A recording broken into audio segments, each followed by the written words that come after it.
Support Name Explain on Patreon for ad-free videos, exclusive podcasts and blog posts, and to help choose what names get explained. Click the link in the description.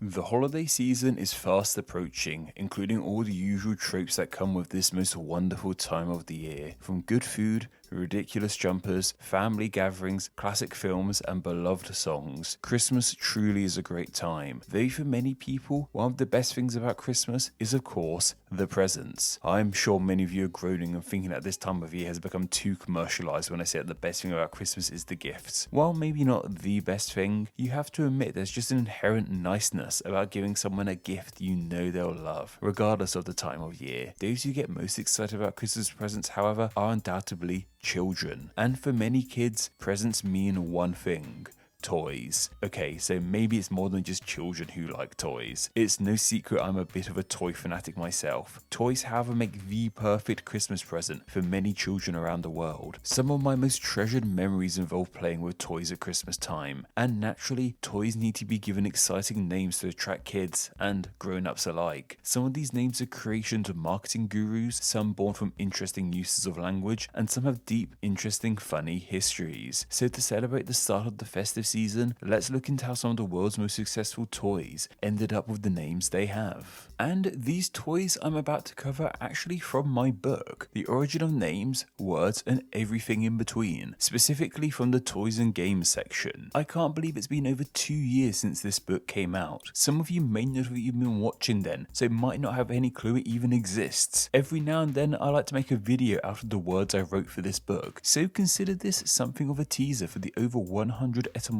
and fun facts that reside within the pages of the book. And speaking of Christmas presents, my book would make an amazing Christmas present for the word nerd or fact obsessed friend / family member in your life. Hey, maybe you even want it for yourself as a Christmas present. There'll be a link down below showing you where you can grab your copy of The Origin of Names, Words, and Everything in Between. Anyway, let's look into how these 5 beloved toys got their name. Well, I say 5 toys, you can debate for yourself whether the last one is a toy or not. The modern Lego brick was perfected in 1958 and hasn't changed since. Why change perfection? Since then, these bricks have been sold in all corners of the world, forming things from spaceships, islands, animals, and even real-world landmarks. Yet the name Lego outdated the brick. The Lego company was founded all the way back in 1932 in Denmark, making traditional wooden toys. The name for this company comes from a combination of 2 Danish words, lege and godt, which mean play well, as the Lego company have always believed in playing well with their toys. With the enduring popularity of Lego bricks, it seems safe to say that this idea of play well has been well and truly achieved.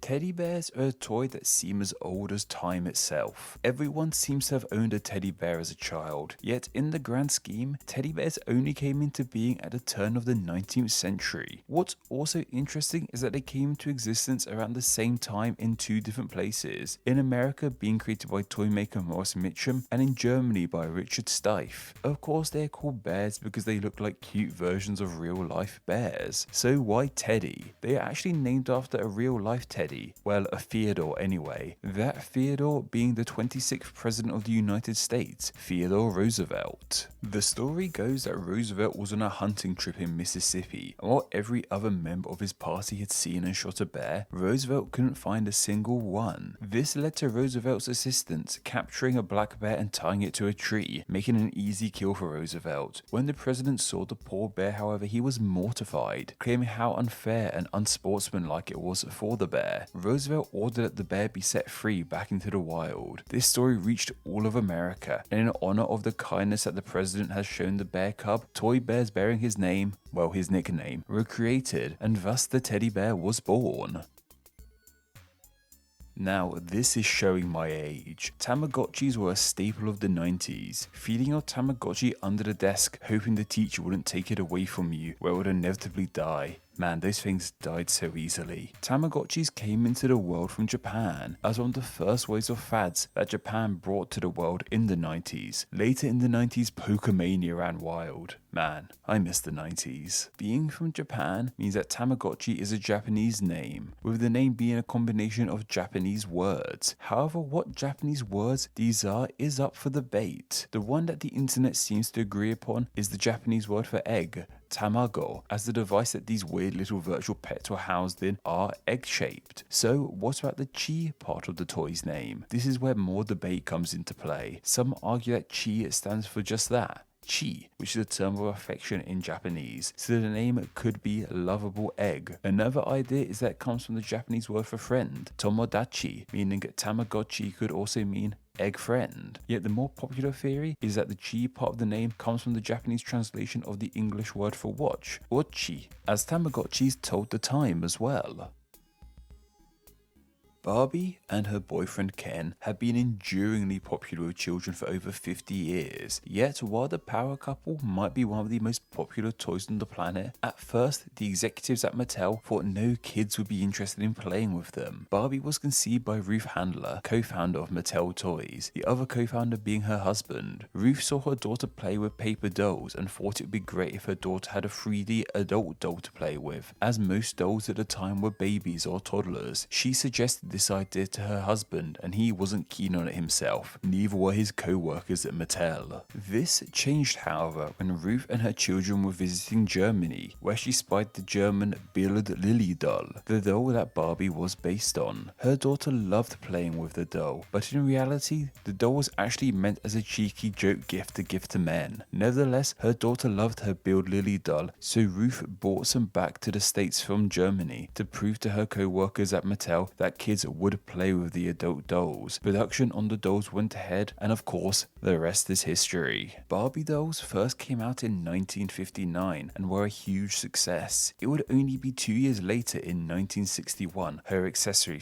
/ boyfriend Ken would be released. But of course, how on earth did these two dolls get their names? Well, remember I said Ruth's daughter loved playing with the dolls and that her children went to Germany with her? Well, her children were named Barbara and Kenneth. It was the siblings' names, well, shortened versions of their names, which became the couple's names, which is only slightly Freudian. But did you know that Barbie and Ken aren't their only names? They aren't like Madonna or Seal with just one name. They both actually have known full names. Barbie's full name is Barbie Millicent Roberts, and Ken's full name is Kenneth Carson.